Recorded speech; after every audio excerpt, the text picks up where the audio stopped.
If you've been watching the CSGO major this year, you may have noticed that there has been so many upsets. The underdogs seem to win over and over and over again, and some of the best teams in the world just cannot win against these teams.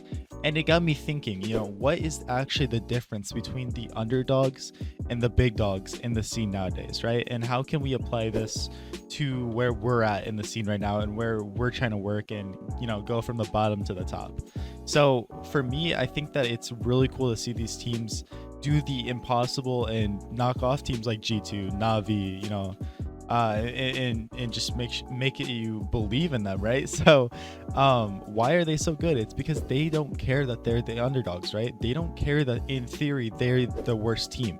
They don't care that they're facing Goliath and they're David, right? It doesn't matter to them. At the end of the day, guess what? Every single player in the lobby in the game is human, right? There's nobody that has a special advantage. Nobody's, different. Anybody can win if they show up and play the best, right? So when we're playing this game and we're in situations where we think that there's no way we can win, when the other team is just so much better than us, the other team has so much higher ranked players than us, who cares, right? Maybe we'll lose. Maybe at the end of the day, you're not always going to win. It's not always a guarantee, but if you show up and you know your stuff, if you know your utility, you can hit some shots, you can, play smart, then there's no reason you can't win. And as soon as you start telling yourself that it's possible, that you can win, that you're going to get over this hurdle, that, these players aren't as good as you think, then that's when you can truly start understanding that you're capable of doing that. You belong there. You're in the lobby for a reason, right?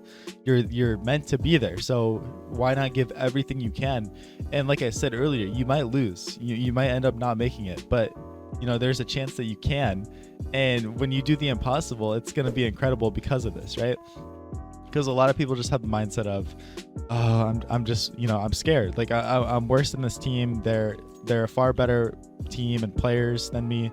So there's, a tiny chance I'll win, but I don't think I'll ever do that, right? These guys are just way better than me and I'm just going to get destroyed.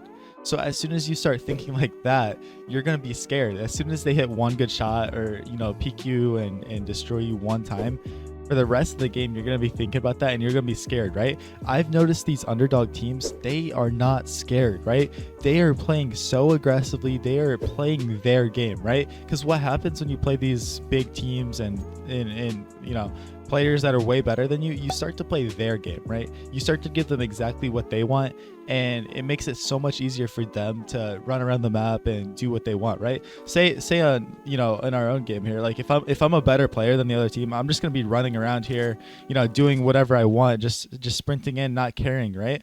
So if you're the underdog and you can prevent that really good player from doing what he wants, maybe you're in a sneaky position, right, where you catch him off as he's running in doing that. So now you force him to have to slow down and use utility and do that. So I've noticed a lot of these underdog teams really do a good job at forcing these big dogs at, rethinking their game and being like, oh, maybe we can't just roll these guys over.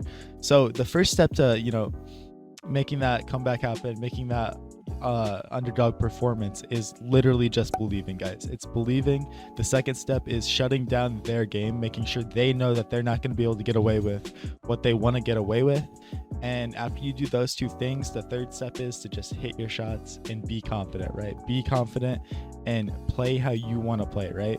Play your game. It may not work out, but then you can review the game afterwards and figure out what went wrong. But in that moment, you need to just give your all and worry about, the mistakes and fixing things afterwards, right? You just do your thing and put your foot all the way down on the gas and go as hard as you can, right? At the end of the day, a lot of it comes down to who wants it more, right? So that's the message I wanted to give you guys today. I hope you enjoyed it. Make sure to subscribe if you haven't already. Thank you guys so much for watching this video. I'll catch you later. Peace out.